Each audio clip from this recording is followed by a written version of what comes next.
Hey, I'd like to welcome you to another episode of the Mission Matters Money Podcast, your source for all things money. My name is Adam Torres. You can follow me on Instagram at AskAdamTorres. Keep up with my book releases, book tour schedule, signings, all that other good stuff.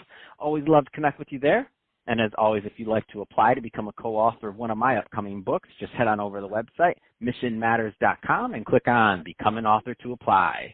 All right, so today I have Paul Spradling on the line. He's managing partner over at Pacifica Business Brokers. Paul, welcome to the show. Hi, Adam. Thank you so much for having me today. So excited to get into today's topic. So we're going to go through some, current business trends and opportunities that you're seeing in the marketplace. But before we do that, let's get a little bit further into what you're doing over at Pacifica Business Broker. So first, tell us a little bit more about the company, please. Yeah, so the company was founded by my partner and I, and what we do is we do small, mid-sized business brokerage, and we help acquisition. So we have larger private equity clients or high net worth individuals that are looking to acquire operating businesses to have higher yields. So all sorts of businesses. We do manufacturing, healthcare, biotech, food and beverage, you name it. So we have agents in San Diego, Orange County, Los Angeles, Riverside so far, and growing hopefully. So yeah, that's awesome. A little bit of what we do. That's awesome, and that's the reason why I wanted to have you on the line today, Paul, because I do want to go into, current business trends and just opportunities that you're seeing in the market. I mean, from your vantage point, you're in the middle of deal flow. I mean, what kind of interesting things are you seeing? Well, we're seeing all sorts of things, right? But the most interesting thing I think I've been seeing out there, and I've been talking about it ever since this crisis started, was asset sales. So there's very particular assets that are very tied uniquely to a specific industry or business. So imagine you're a manufacturer of whatever it is, doorknobs. And there's a specific mold that only doorknob companies have. So there's only 5, 10 doorknob companies that are big and operating. So one of them goes out of business. So they have this heavy, very expensive machinery. And the other one will acquire all this expensive machinery, millions of dollars worth of machinery for pennies on the dollar. So asset sales, restaurants that are going out of business, industrial kitchens. Asset sales is something we were seeing a lot, and as well as investor foreclosures. So a lot of the equity stakeholders that are not particularly operators in a particular business, they were just angel investors, but their returns were not given, so they're going to have to pull the trigger and foreclose on these businesses. So they're going to be offloading these businesses at cost or cheap, or hiring managers, and there's also an opportunity for those people who have operational skills to be doing fee-based money, and they can start helping people and getting those deals done because the investors are offloading them. Yeah, it seems to me like obviously there's whenever there's big movement like this in the market, I mean it's volatility. So if we're looking at it, there's going to be winners and losers on both sides, and the challenge is navigating through this to obviously come out at the other end in a better position if possible than you started. So no, I completely see that. So what do you think and this is not asking you to have a crystal ball, by the way, or anything like that, but what do you see kind of happening with some of these asset sales and this opportunity kind of playing into, let's say, the rest of the year? Do you see this continuing, or what do you see kind of happening? Yeah, like you mentioned, I don't have a crystal ball, but if I were to guesstimate it, I would assume we will still be on quarantine until probably mid-June.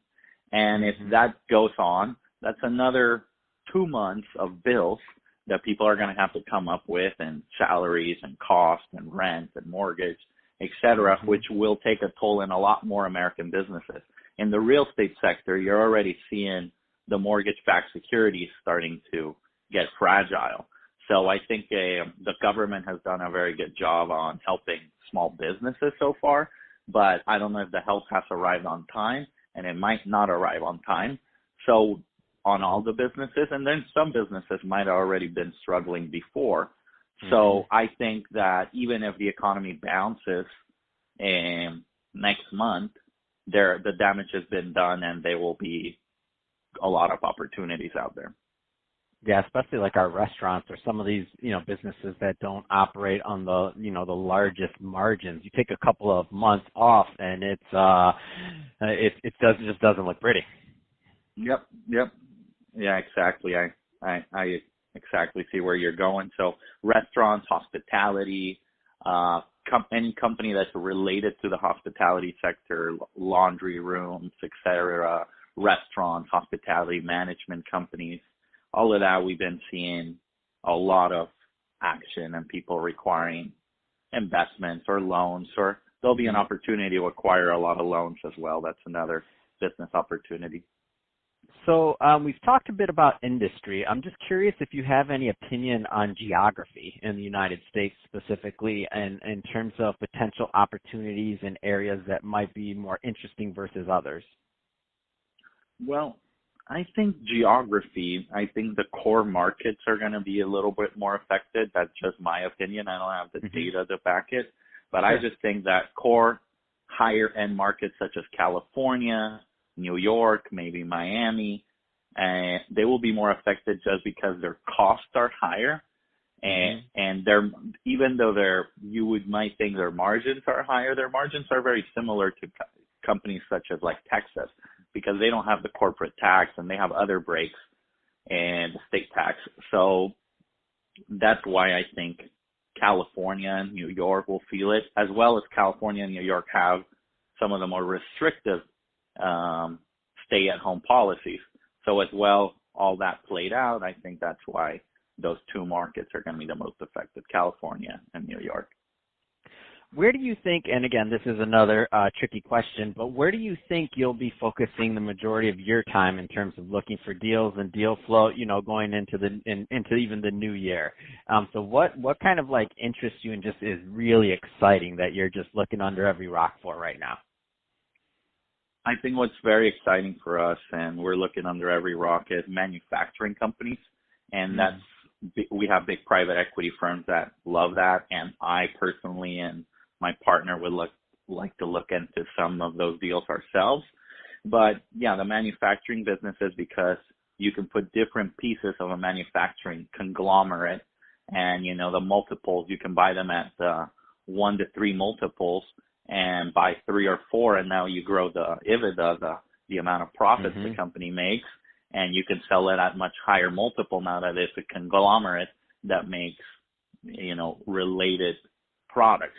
So manufacturing, I think that since it was halted and maybe they were selling to food and beverage companies, restaurants, or maybe they were selling to whoever their main client was, if they didn't have a strong online presence, if their main customer was retail, and it's just a good time to shift that, and there's many buyers on that sector. So that's what I'm looking for. Yeah, I've seen manufacturing just so interesting, especially when you think about you combine this with the combination of what you're talking about, technology, like the digitization of it, and a lot of processes and things that haven't been done. There's just so much opportunity there, especially looking at new markets and other things like that for even the existing company. I've just seen so much happen in that space. I have to agree with you. It's really exciting time there if you're looking to maybe have some value add plays and to grow.